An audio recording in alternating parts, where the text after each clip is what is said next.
Hello, Guitar Smarts fans. Before you check out this podcast, I want to make you aware of a cool new place where you can interact with other Guitar Smarts listeners. It's a Facebook group called the Guitar Geek Hangout. That's where we hang out and talk about all things guitar. So, if you like the Guitar Smarts podcast, come and chat with Kiran and myself over in the Guitar Geek Hangout on Facebook. Maybe check out some pre-podcast clips and even get involved in asking and answering lots of questions from the other page dwellers. Hope to see you there. Just to clarify, by the way, my band is not entirely made of Steves. I just want to make it clear that that wasn't something I forgot to put in the agenda. Okay, maybe that's a future podcast. Band of Steves.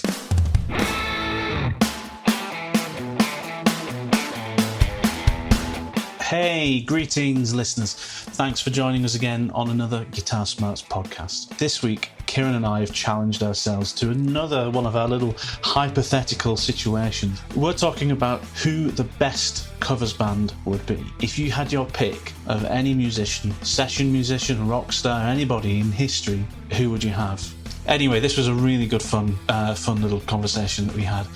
Come and join us on our social media pages if you like what you hear. We're on facebook.com/Guitar Smarts and we're on Instagram at guitar_smarts. Come and give us a like, say hello, send us some messages, give us some ideas for podcasts in the future. We'd love to hear from you and we'd love to interact with our listeners. Let's get on with the show. So before we get on to the agenda for today, have you done it? Have you figured out your perfect covers? Have I done my homework? Oh yeah. Yes, my friend, I've done my homework, and yeah, I've done my homework. Have you? Oh yeah, oh yeah, oh yeah. This was hard. This is hard. But anyway, we'll get onto that in a second. I want to follow up on a few things from last week. So last week we were talking about practicing and setting ourselves some goals and things like that. And what, how have you got on this last week? I've got on really well. Do you know what? I've been on a bit of an emotional roller coaster this week. Right? I was super hyped up after our last call when we talked about our practice and kind of just setting goals and all of the things that we should really do when we're trying to figure out how to get better at the guitar, right?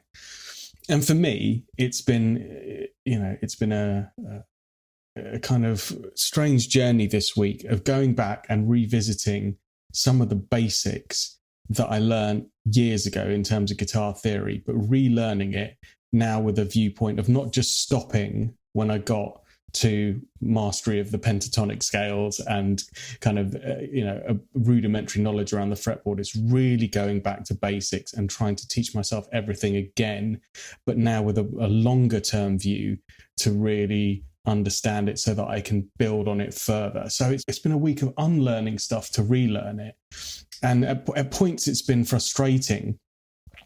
Only in terms of I've wanted to skip ahead and I've wanted to go, no, I know this bit. But I've had to force myself to not do that. And I've gone, no, consolidate that again, really go back and understand it so that you can build on it with the next bit of guitar theory. And the frustrating bit is that I always try to kind of run before I can walk. And this week has been about just having a word with myself to say, no, you've got time now, you've got support, and you've got this book that I've bought, honestly, mate, Guitar Theory for Dummies. I'm only like 3 chapters into it, but what I would say is it's a really well-written book. And I think the title's a bit misleading. It's not Guitar Theory for Dummies.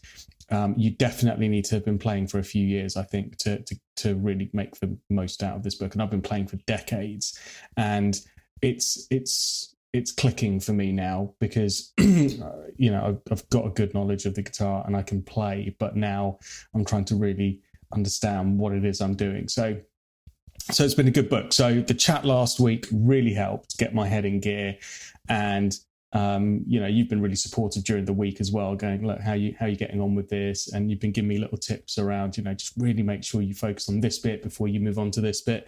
And a few of my mates as well, who I've told that I've been doing this, they've said, right, make sure you start with this first before you move on to this and move on to this. So it's been a good week, and it feels to me like I'm at the start of something exciting again. And that feeling that we described of,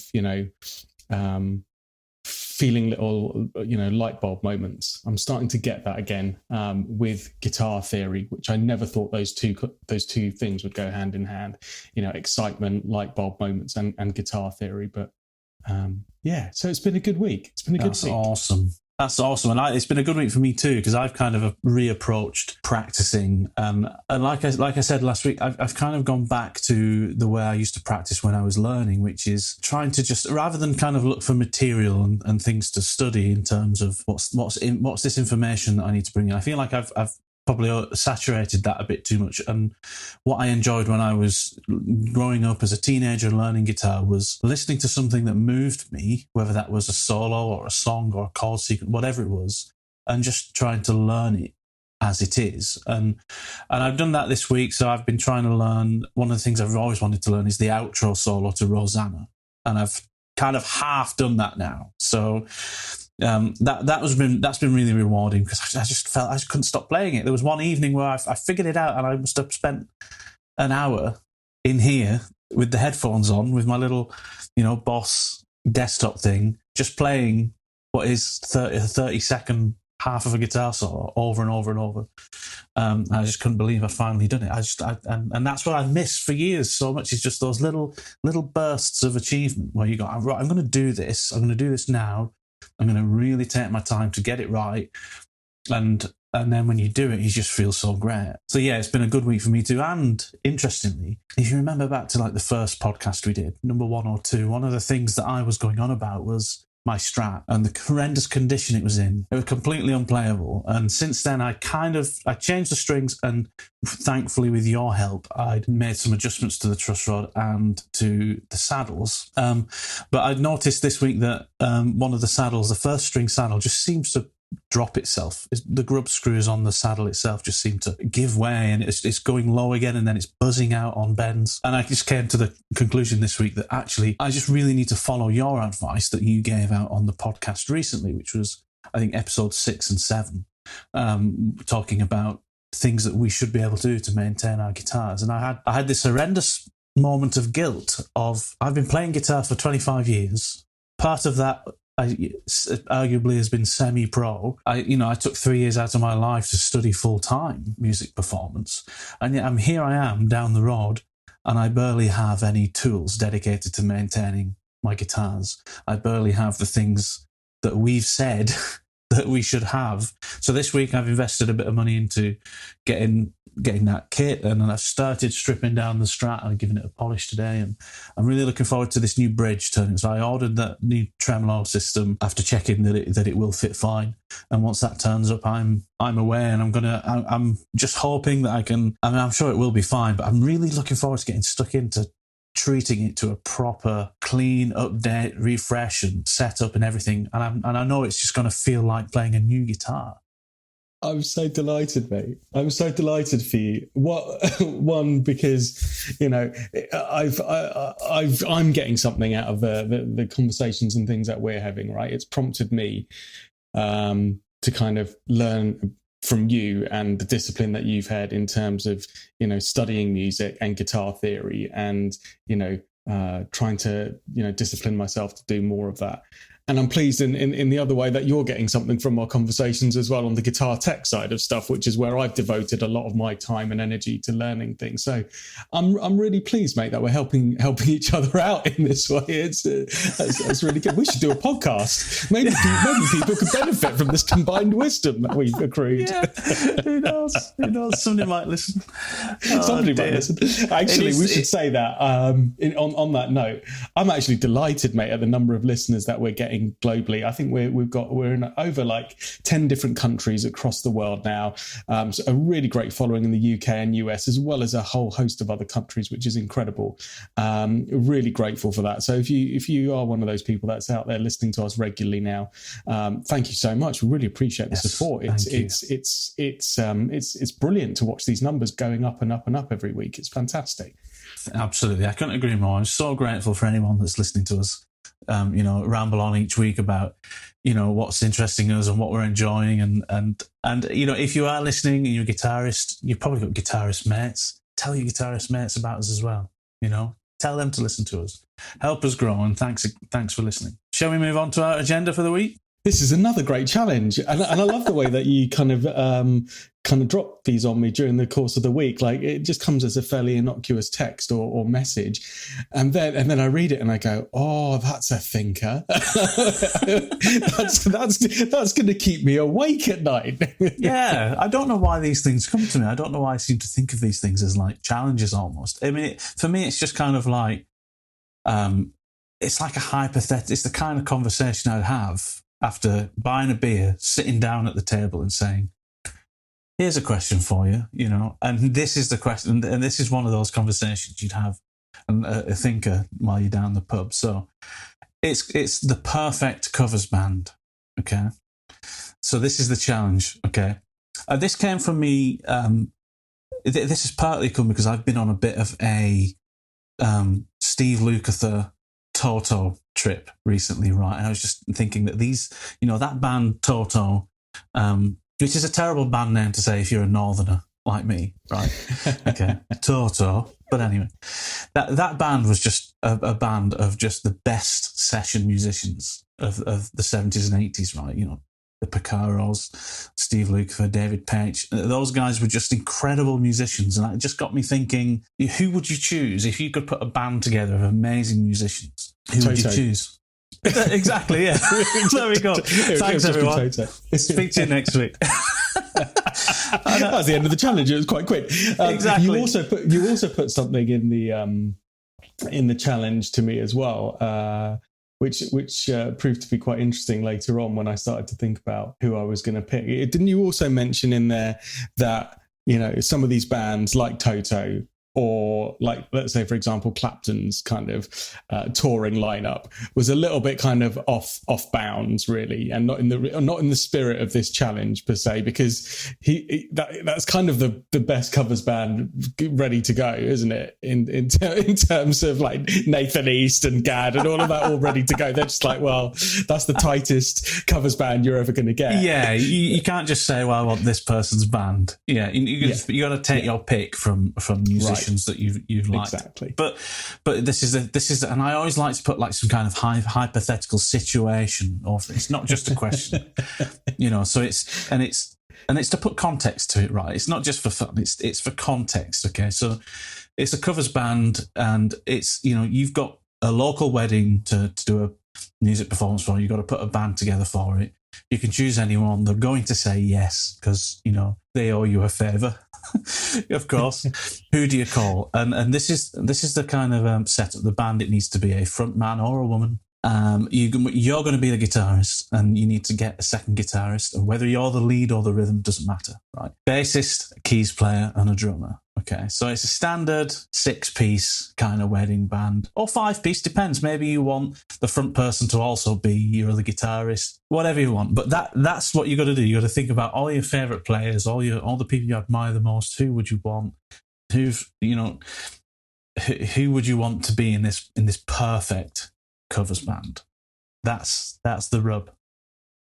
And that was the brief you sent. That was the brief, right? Yeah. So what were your initial thoughts?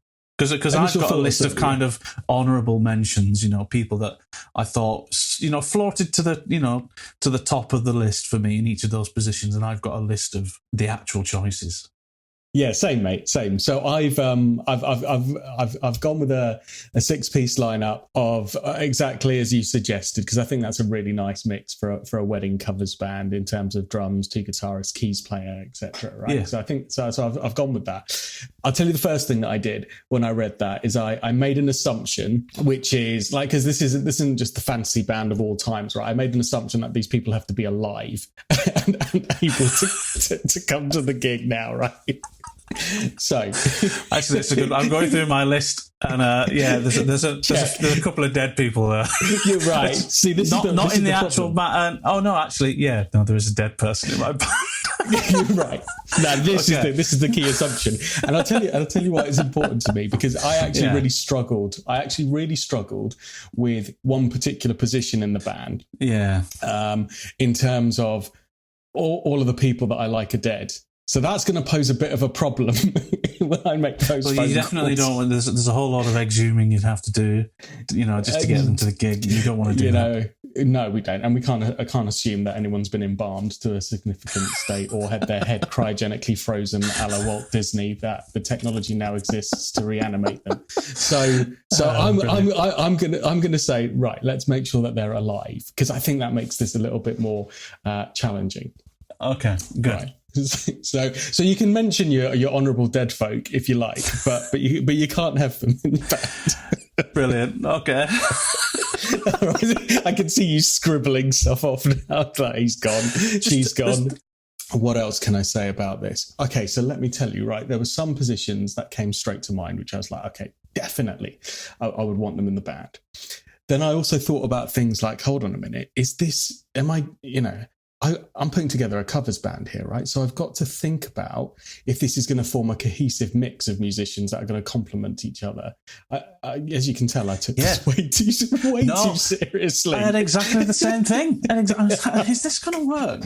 For some people, and actually, that's quite questionable in my choices. And I don't know if this would work, but I'm going to go with it. So this is the thing, right? Because we could all reel off a list of other guitarists or bass players or whoever, right, who are virtuosos in their given field, right? But then it comes to the point of, well, for that particular genre, sure, but now we're asking them to get up in front of 300 to 400 people at a wedding and potentially play a 70s disco medley. Are they?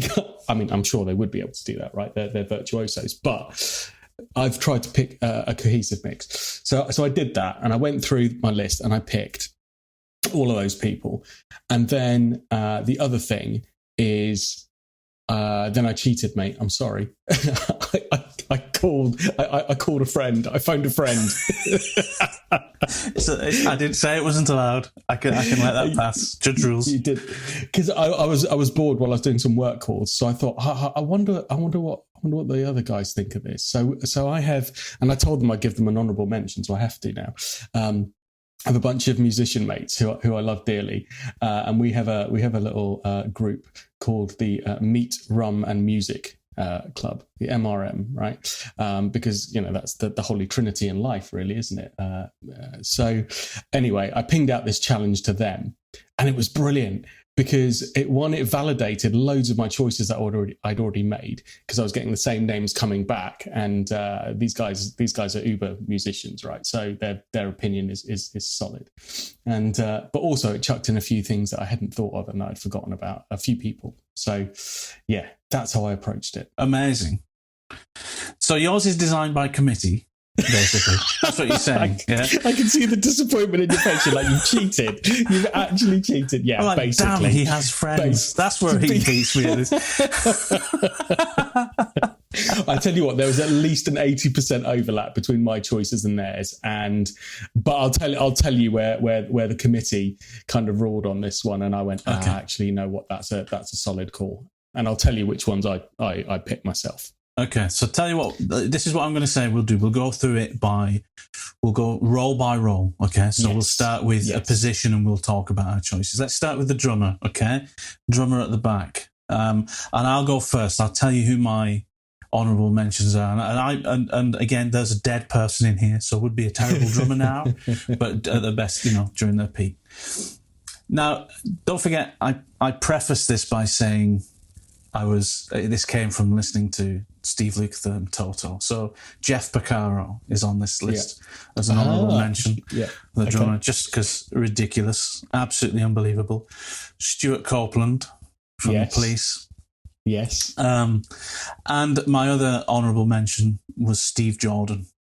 Just, amazing drummer. And actually, I found it really hard to choose who was going to be in the number one spot. But actually, I think the reason I chose the person who's in the band is because that's probably the drummer I've seen the most live, and who I think I've enjoyed the most, because he's been Clapton's drummer for some time. It's Steve Gadd. Steve Gadd is who I would put in the band. Yeah. And historically, he's been so many people's drummer.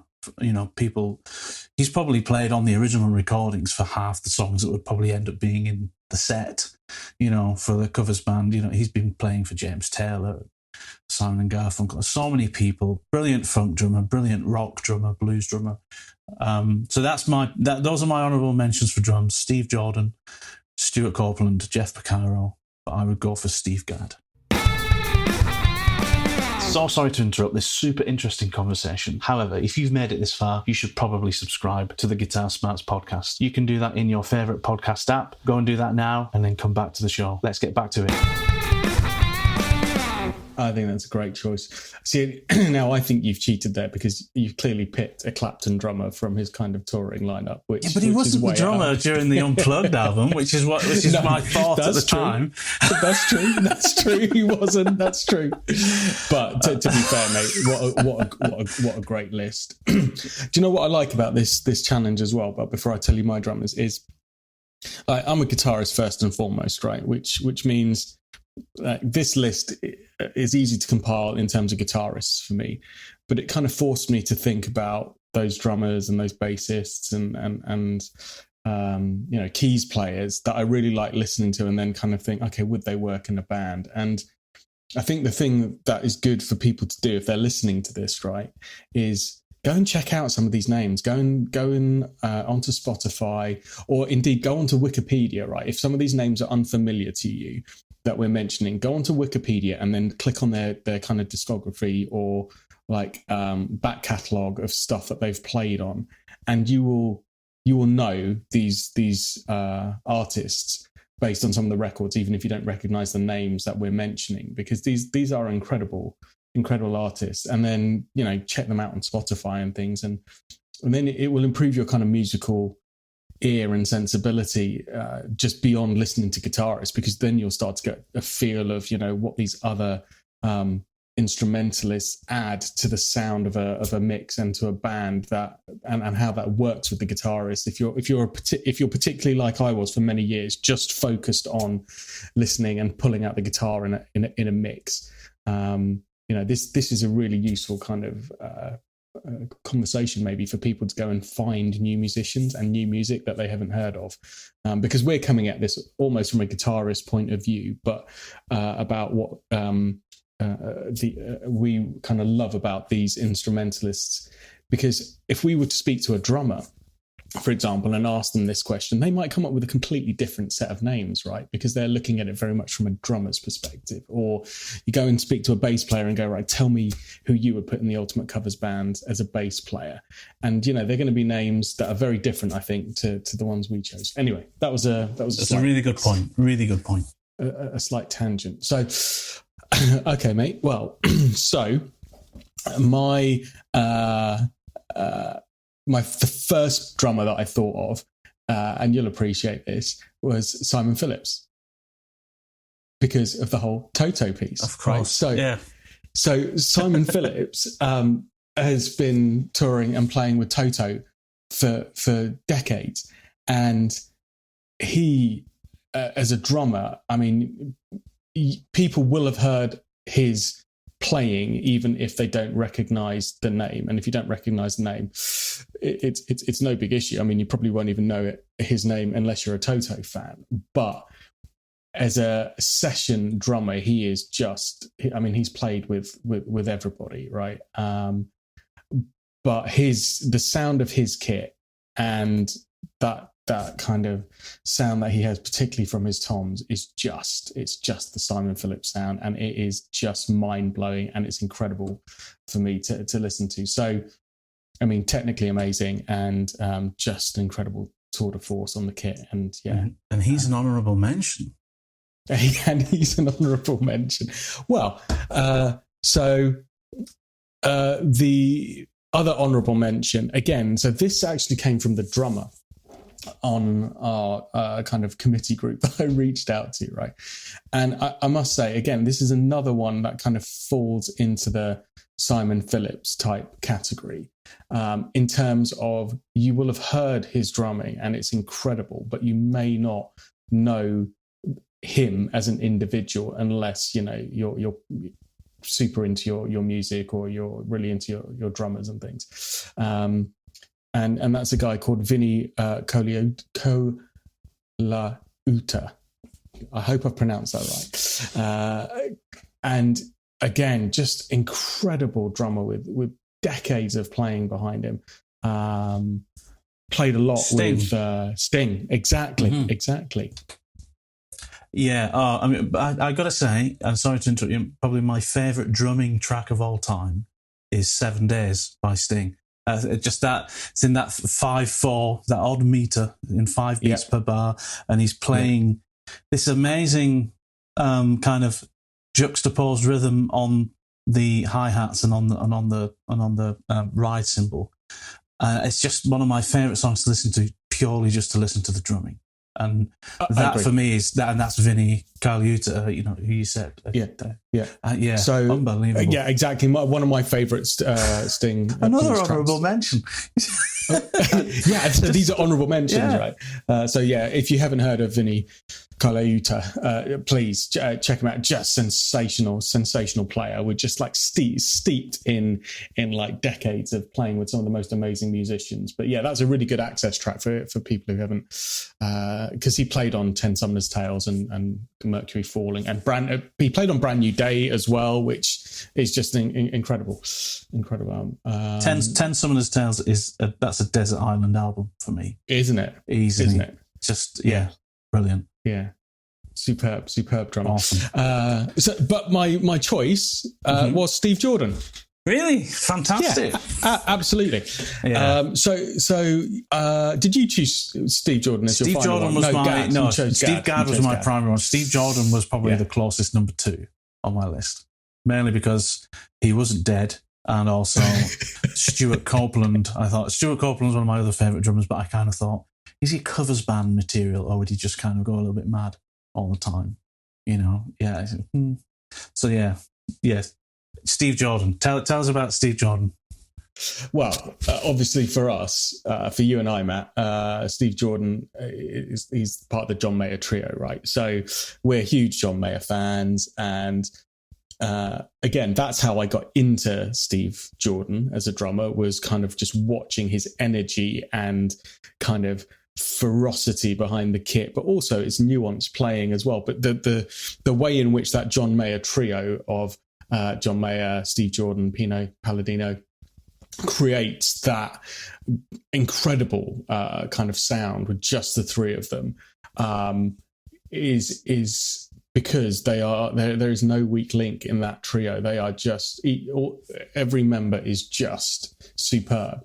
And so it got me into his playing and watching him play and the energy that he plays with. But then when you start to dig in again, like to who he is and who he's played for, this is a session musician who has just been on everybody's kind of list over the years. B.B. King, Springsteen.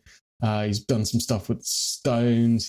The list just goes on and on of people that Steve Jordan's played with. And, you think actually, in terms of versatility as well, he's done a lot of pop stuff and crossover stuff out. So if I was going to put somebody into a covers band and be able to throw pop music, blues music, rock music at them as a drummer and just know he's going to just handle it. All of those guys on our list would have, obviously, but I'd love to play with Steve Jordan. That's a superb choice. Well designed by the committee. Please give my commendations back to the guys in the Meat, Rum and Music committee. Well, I did get threatened to be lynched if I didn't mention Vinny Colaiuta. So, I never thought of Vinny, I must say, and I feel a little bit disappointed in myself. Well, do you know what, mate? I didn't either. Steve Jordan and Simon Phillips, bang, top of my list straight away. Obviously, Gadd as well. And then I keep getting reminded, Vinny is the best drummer in the world. So, there you go. Right, let's move on to keys. Tell me who you've got. I struggled with this one, but I did as well, mate. I did as well. Again, this is one where if I'd have spoken to a keys player, they would have given me like so much inspiration. But again, from a guitarist point of view, there was two players. Well, there was one player, in fact, that who I've seen live a few times that just jumped out at me, and I just thought they would be brilliant. So I've actually gone for well, is he a keys player? Is he a piano player? I've picked Jools Holland as my choice. Excellent choice. For a covers band, right? Because he just brings a sense of fun and energy and a kind of R&B groove to everything that he plays. And I thought, you know what, I think for a good time wedding band cover, how insulting to Jools Holland to kind of pick him to play in a half-baked wedding covers band. I mean him no ill will. Well, I don't know who else he's playing with, so maybe and he's not dead. He's not dead. No, he's not dead. That is vital in this. Yeah. So I think he's a brilliant musician, and I love the way he leads a band as well, and I love the sense of fun that he brings, and I think that would be great. I mean, honourable mentions from me. You got the likes of Stevie Wonder. But that would just be that'd be strange to have Stevie Wonder just playing keys in your covers band, wouldn't it? That'd be too surreal. Couldn't do it. I wouldn't be able to play my own instrument. Yeah. I just need to make some quick changes. Did you forget about Stevie Wonder? No, I didn't. He is my keys player. He's my choice, Stevie Wonder. Genuinely, is it? Yeah, absolutely. Yeah, I chose Stevie Wonder. Well, he's not just a great piano player, but obviously, he's played brilliant at any keys. I sound like such an amateur talking about it, not being a keyboard player. He's just brilliant stylistically, I guess is what I'm saying. Some pianists, I think, if you think of people like Billy Joel, who's actually one of my kind of honourable mentions, a fantastic piano player, but I'm not sure he could play like a funk clav kind of thing like Stevie Wonder could, with Superstition and stuff like that. So genuinely, although it's Stevie Wonder, I think he'd just be an amazing keys player to have in a covers band playing all kinds of different things. And I had a couple of honourable mentions. Was Steve Porcaro, obviously, again, another Toto legend. Christine McVie from Fleetwood Mac, I think, is a fantastic keys player, I thought, and Billy Joel. So those were my honourable mentions. I had Billy Joel as well on honourable mentions, and I had Stevie Wonder. Right? And again, because I took this challenge far too seriously. Like, not only did there have to be a cohesive mix and be kind of able to transcend different genres and be amazing. I kind of also netted and Alive. Let's not forget Alive. I also netted out that it needed to be someone who, of course, I thought was an incredible musician, but that wouldn't completely paralyze me with fear and anxiety. I mean, all of these would, to be honest. But honestly, if there was Stevie Wonder on keys, I would just be in so much awe and kind of like reverence to his genius that I just wouldn't be able to play my own instrument. I'd just be fixated by how just be listening to Stevie. He's just amazing. Absolutely. So we've got a couple of good bands brewing here now. You've got Steve Jordan on drums. Yeah. And who did you say on keys? On keys, I've gone for Jools Holland. Oh yeah, that was it. Yeah. So you've got Steve Jordan and Jools Holland. I've got Steve Gadd and Stevie Wonder. Just to clarify, by the way, my band is not entirely made of Steves. I just want to make it clear that wasn't something I forgot to put in the agenda. Okay, maybe that's a future podcast. Band of Steves. If we can have a band of Steves. Have you got Stevie Nicks? Yes, she's one of my honourable mentions at the front. Stevie Nicks. Did you just build Toto and put Steve Lukather on rhythm guitar? In fact, you suspiciously said I've been listening to a lot of Toto at the beginning of this, which makes me think you've just kind of stepped into Toto for this exercise. I still am, just deep in Toto as well at the moment, but it's not entirely Toto. Don't get me wrong. Anyway, let's move on to bass. I'll talk through I've actually got 4 honourable mentions. So my top honourable mention is Nathan East. Okay, because, well, not just because he was Clapton's bassist, and that's where I first heard of him, but genuinely he is just a session legend. Again, he's played for Jackson, Michael Jackson, just so many people. And he's an amazing bass guitarist who's still incredibly active. Big fan of him, really big fan of him. He's all over Bad by Michael Jackson. If you love that album, you're listening to Nathan East and a lot of that. So he was my first honourable mention. Sting as well was on the list. Another bassist who I really like is Tony Levin, who was Peter Gabriel's bassist. I was going to say, I don't know that name. that name. So he if you've listened to Sledgehammer, you're listening to Tony Levin. He's one of the guys who, like Pino Palladino, was big for a certain sound in the 80s. And then my last honourable mention is a lady called Ida Nielsen, who for a lot of time... I don't know that name either. She was Prince's bassist for a lot of time. Oh, okay. Incredible funk bassist, slap bassist, just a really great bassist, and a really big fan of her playing. But my number one choice is Paul McCartney.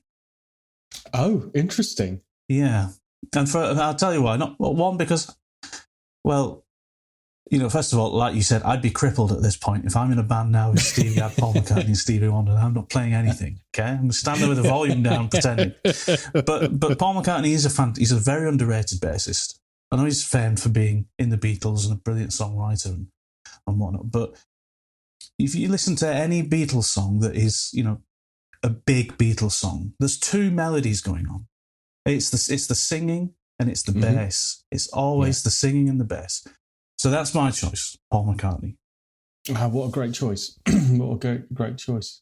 And you'd be set for Beatles covers for sure. We'd be set for Beatles covers. We've got Superstition sorted. I like what you've done here. You've just picked, you've based it on the set list and just gone and picked all those musicians. Exactly that, yeah.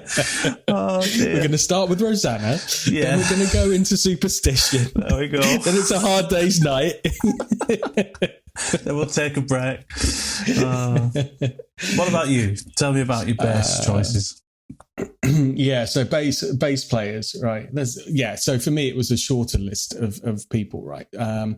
Honourable mentions. How can you have this as an honourable mention? I think the only reason he's an honourable mention is because I was just in danger then of putting together the John Mayer trio plus me. So for that reason, Pino Palladino kind of got as an honourable mention. But my God, what a bass player! Just modest, but just grooves and just pushes the song in just phenomenal. He's played with Elton John, he's played with Jeff Beck, John Mayer trio, obviously, The Who. The list goes on and on. Just superb. Absolutely. Superb bass player. And just to show I'm not a completely old fart in my choices, right, I do watch a lot of YouTube and I do watch a lot of these kind of up and coming musicians. They're incredible musicians, but in terms of people that should be world class session musicians that you see on YouTube and you go, how is this guy just not signed as one of the best session musicians? There's a guy, if you haven't, Matt, there's a guy called Davey 504 that you need to go. He needs to change his name. Is that his? Yeah, I was just going to say. Davey 504. He needs to change his name to Steve, I think. I think his real name is David. But yeah, he goes by the kind of online kind of name of Davey 504. He's Italian. He's this really cool, ironic Italian guy who has this YouTube channel where he is an advocate of slap bass. It's very tongue-in-cheek. It's very sarcastic, but it's, the guy is incredible. He's absolutely virtuoso bass player and does not take himself seriously in any way, shape or form. But this guy is he's insanely good, insanely good. These types of musicians now that you've got on YouTube that can showcase their talent in this way, these should be the types of session musicians that the younger generations now coming through, aspire to be like. And Anyway, go and check out Davey 504, particularly if you're Davey 504. Davey 504, fantastic. I am going to check him out later on. For sure. Insane slap bass player, just ridiculous. He's not who I've chosen. Oh, he's really? Just He's still on? no. Oh, right, excellent. Okay. Yeah, sorry, mate. I've chosen a guy called Victor Wooten, who is just like the coolest bass player ever. He's just super. That's a great cool. shout. I forgot about Victor Wooten, and now I'm a little bit like, maybe him over Paul McCartney.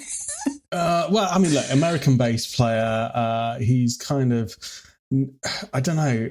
I mean, he's kind of one of those understated bass players that you probably only ever know about if you're like a bass player, I would imagine, or someone that's super into, he's a muso's muso, right? Yeah. That's what I'm trying to say. He's a musician's musician, and he probably won't be on like loads of hits that you've heard and things like that. He's just incredible to listen to, though. And did he play with Dave Matthews Band for some time? I honestly don't know, mate. I've only ever heard his solo stuff and his own kind of albums, but I know he's played with like Bootsy Collins, and you know what? I think he did play with Dave Matthews.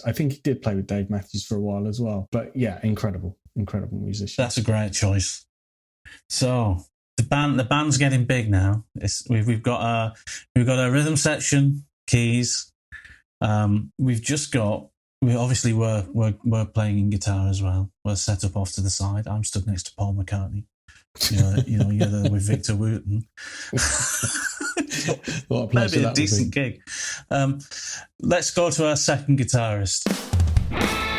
So who have you gone for guitar-wise? There was only one name, right? How weird is this? There's no honourable. Yeah, this is one that I struggled with, right? Okay. There are so many incredible guitarists that I idolise and am influenced by, and would I was going to say give my right arm to do a gig with, but that wouldn't be much use. But I was just like, there is one guitarist who to me just epitomizes that ability to slot into a band and make it better just because of who he is and how he plays, and that for that to be kind of multi-genre, no matter what you throw at him, he's gonna. But he still has his own unique and distinctive sound. So you go, it's him. So Nile Rodgers. Really? Is my choice. Yeah. Interesting choice. That's cool. That's a really interesting choice. Somebody I didn't consider, but man, what a great choice. Incredible like session player, and had his own kind of career as well as being, on other people's records. But the guy just oozes like cool and like funk grooves, and would just be brilliant on a covers band. Well, if for no other reason, then he probably knows all of the songs that would be in the set list because he has played on the original. I was going to say, he's probably, Do you know what you've inadvertently done as well? I've just realised you've picked a band of people who are not just great musicians, but are all historically musical directors and producers as well. You'd just be arguing over the arrangement all night, probably. Well, that's it. that do you know what? That's a fair point, right? They're all leaders and could orchestrate that band in their own right. Absolutely, yeah. That's a superb choice. So no honourable mentions. You just went for. Come on, there's loads, right? So I'll tell you who the committee said. The committee was like. Right, so Steve Lukather obviously came up as one of the obvious choices because he's just incredible and steeped in session playing and been on so many people's records, right? So he would be incredible to have on there. Satriani came up as well, hugely versatile kind of guitarist. Joe Walsh came up. Like loads and loads of different guitarists came up, but yeah, for me, it was Nile Rodgers. That for what the brief is, right, which is an important wedding gig, and you've got to get somebody in that is just going to make that covers band and take it to the next level. I mean, obviously, so many guitarists would, right? Yeah. But for me, he fits the brief and ticks so many of those boxes. That's a superb choice. So really great. People are going to be dancing at this gig. People are going to be dancing. People are definitely going to be dancing. Right, I'm going to tell you mine. So I've got a few honourable mentions. Okay, so Steve Lukather, okay, not in the band. Making a point of this. I don't want it to just be Toto, okay? But my other honourable mentions are two guitarists who I've admired for some time, but didn't make it in because I think they were a little bit too genre-specific. One of them is Marcus King, who's a young R&B blues guitarist, fantastic singer as well, who's really making strides at the moment, and I just love his guitar playing. He's a monster guitar player, really, not classically trained. He's jazz trained. He knows his stuff. He's just a superb guitarist, but he's very genre specific, and I didn't think he'd be ideal in the end, in the main band. And the other one, similarly to that, sort of main reason why he's not in the band, is Doyle Bramhall II, who, again, has been one of my favourite guitarists for a long time. And the first time I heard him play, he was supporting Clapton in the early 2000s in the UK. So the second time I ever went to see Clapton would have been when I was about 17 years old with my dad. We went to Manchester Arena. Doyle Bramhall and Smokestack, which was his band at the time, they were the support act. And yeah, here's my choice. Okay, he's guitarist, the lead, and this person's going to be the lead guitarist in the band, right? And this is the person who I think is the most underrated and unspoken guitarist I think there is. Everyone's heard him play. Everyone knows his guitar solos. Everyone knows his playing, and yet nobody ever seems to talk about him. And it is Keith Scott, who's Bryan Adams' guitarist. Ah. That's a really good choice. He's just such a tasteful guitar player. And he has great tone as well. He's always been like a Strat and a Marshall guy, or Strat and an AC30 and a Marshall guy. So it's just such, you listen to, songs that Bryan Adams done over the years, things like, It's Only Love, Summer of 69, Everything I Do It For You. Those songs all have just super tasteful guitar solos. That duet he did with Mel C, I forget what that's called. That's Keith Scott on lead guitar. He's just such a tasteful guitarist. And I know there's more capable guitarists out there, but for me, he's somebody who's playing over the years is I've really admired. And again, if I was in a band with him, I'd be enjoying the gig, taking a step back, listening to him play, and I'd go home happy. So that's my choice. Keith Scott. Do you know what? I think you're really right in what you've said. He's probably one of those underrated guitarists. But when you listen to his guitar solos, you just go, "Oh, that's a great guitar solo on that song."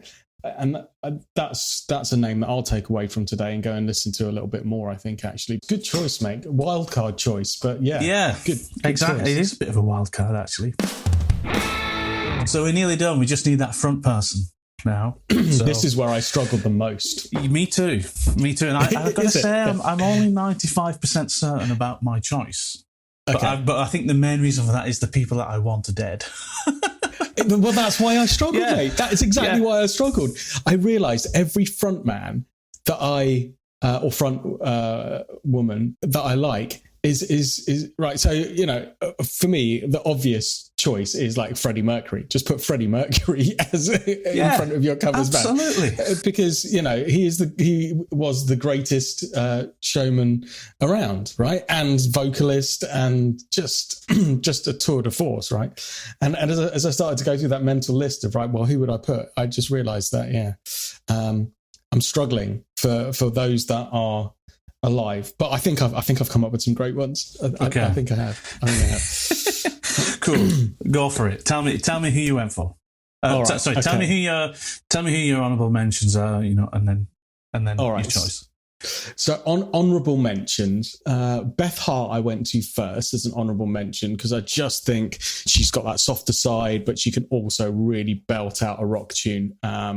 So Beth Hart, definitely. If you haven't listened to Beth Hart, go and check her out. She's superb. Then I thought, okay, then I stayed in that kind of female lead vocalist kind of train of thought for a while. And I was like, well, the most impressive to me at the moment are the likes of kind of Jessie J, Beyonce. These are female vocalists full stop at the top of their game. They're just absolutely incredible and just would entertain an audience for days, right? So definitely honorable mentions for me. Then again, another mention from like social media and a guy that I've only discovered through like watching YouTube videos and stuff like that, is a UK singer called Sam Ryder. If you haven't, Matt, go and check out this guy and show him to your good lady wife as well, who I know to be an incredible vocalist herself, right? And I'd be really interested to see what your good lady wife thinks of this guy, because he is sensational. He's a UK guy called Sam Ryder, and he does a whole bunch of covers, but the range that this guy has got, but also the charisma that he's got is incredible. And the first time I kind of watched him on YouTube and things, I thought, who is he playing with at the moment? Or when COVID finishes, because I would love to watch him do a gig based on the clips that I've seen on YouTube. But my choice is Bruno Mars. Oh, that's... Oh. Yeah, I got you with that one, right? Oh, why didn't I think of him? That's superb. He is amazing. I was such a big fan of his. I can't believe I didn't think of him. I didn't think of him either. I've got to confess. Oh, of course, this is the committee, isn't it? That name. So I came up. I came up with Beyonce myself, Jessie J, Sam Ryder. I also thought of Adam Lambert as well when I realised, obviously, I couldn't have anyone that was dead. Right. Oh, God. Did you forget Adam Lambert as well? Did you? I have failed so bad. I mean, I think I put a good band together, but I couldn't. I should have spoken to my wife, of course. You should have spoken to your wife. Yeah, she would have told you. She would have told you straight away. Exactly. So yeah, Adam Lambert again, because I mean, look, if anyone can replace, stand in, fill the shoes of the legend that is Freddie Mercury, then he's doing a very commendable job. To say the least. So good. I can see the pain on your face. You're literally hurting that you've forgotten these two names, haven't you? Do you want to stop now? Do you want to just stop now? We'll just say that. I just got a list of dead people. It's ridiculous. We'll get to your list of dead people. And I've got dead people. You've got the most incredible band lineup, and then you've got like Weekend at Bernie's on the mic on the front. It's being propped up by strings everywhere. Yeah. Oh dear. Right. So there you go. And I went for Bruno Mars. I mean, like, do I need to explain why I've gone for Bruno Mars? I mean, the guys in the group recommended it, and as soon as I saw that, I was just like, of course, of course. He is great. He is one of my favourite performers of the last decade by far, and I feel bad saying that, knowing that he didn't even come to mind whilst I was doing this. This is the front person though for me was the one where I had the most kind of brain fog. I was kind of like, I just can't think of people, I think I've spent too long over the last few weeks listening to the band and not the singer. I've been listening to music, but oh man, that's an unbeatable choice. My honourable mentions for the front person were Stevie Nicks and Prince. Yeah. Prince was, obviously can't have Prince. He's dead, very unfortunately. But Lucy and I saw Prince in the summer that we got married. We saw him perform at Hop Fan Festival down in Kent. And he did a 2-hour set at the end. He was about half an hour late and then went on to do 2 hours of music. And it's still by far and away to this day the greatest live music performance we've ever seen. It was just incredible. So I'm just sad. I think that was partly the reason why I struggled with this, is because I was like, it's Prince. Prince Once has you've to be seen the Prince, choice. for me. Honestly, one of the biggest regrets in my life was not seeing Prince live. And I had the opportunity because my sister went to that Hop Farm festival that you and Lucy went to and saw him. And she came back saying he just didn't stop playing. He just played and kept playing and kept playing. And, was asking the crowd, what do you want to hear next? And he just kept playing. And it was, it was so good. And then he did a whole string, like I think maybe at least half a dozen gigs, I think, at the O2, either the year before that or that same year. I remember, discussing with my wife as well, going, we should go to this. And, life got in the way or the dates didn't work for us or whatever. And we were like, you know what? He's touring so much at the moment that we'll see him next year. And I think it was like the next year that he kind of passed away. So, I had a lifetime to go and watch him live and I didn't, and I regret it because he's just, he's just incredible. He was incredible. Yeah, I feel very fortunate to be on, the other side of that kind of story where we did make a choice to kind of go and watch him while we could. And it was just the best. So I feel a little bit despondent actually that I couldn't pick him, And the other people on my list was, so I had Stevie Nicks, Prince, Robert Palmer is another singer that I've always thought was fantastic, great R&B singer. And in the end, I actually chose Susan Tedeschi from the Tedeschi Trucks Band because I think she could sing anything. Fantastic singer, great blues singer. But I also feel like a bit of a hypocrite because I didn't choose Marcus King and Doyle Bramhall because they're quite genre specific, and Susan Tedeschi they would have slotted in really well with behind Susan Tedeschi. Behind her. So I feel like I've chosen Prince. If I'm honest, I've chosen Prince, but I know that I can't choose. I think him you're allowed to. All right. Just because it's Prince, I think fair choice. Yeah, it's Prince. Plus, him with Stevie Wonder on keys and Paul McCartney on bass. It's not a bad band, even if he is stood there just as a corpse, it's still great. What a gig that would be. So there we go. So let's just recap. So you've got Steve Jordan at the back. I've got Steve Jordan on drums, and you've got. And I've got Steve Gadd. You've got Steve Jordan. And I've got Steve Gadd. Keys player, I've gone for Stevie Wonder. And you went for Jules Holland. I went Jules Holland, yeah. Fantastic so far. And then we've got bassist, right? I've gone for Paul McCartney. And you went Victor Wooten. And then guitarist-wise, you went with... Nile Rodgers. Nile Rodgers, of course, every day. Amazing. Everyone's dancing. And I've gone for Keith Scott. And then I've got Prince at the front, and you've got... I got Bruno Mars. Amazing. Two amazing bands there. We did it. Well done. I just give my congratulations, you please, to the committee on their fantastic choices. The MRM will be delighted. And to be fair, they worked hard. They worked hard on this one and threw themselves at it with massive enthusiasm. Fair play to you, Matt, for a great challenge. Yeah, we'll do another one another time soon.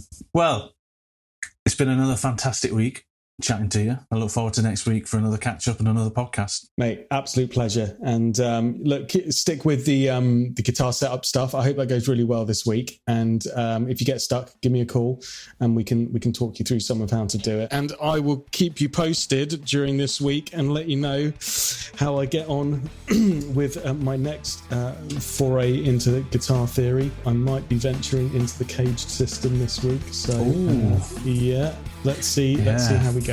Let's see how we go. That's awesome. I can't wait to find out more, buddy. All right, buddy. Take care of yourself and speak to you soon. Yeah, you too, mate. All the best, buddy. Ta-da. Bye. Well, that was another super fun conversation. I really hope you enjoyed it. Remember to come over to our social media pages, tell us what you think, ask us some questions, come and say hello, anything at all, share some information with us, give us ideas for podcasts that you'd like to hear and subjects that you'd like to hear us talk about in the future. And brilliant. Thanks very much for joining us, and we'll speak to you again soon. Take care. Bye-bye.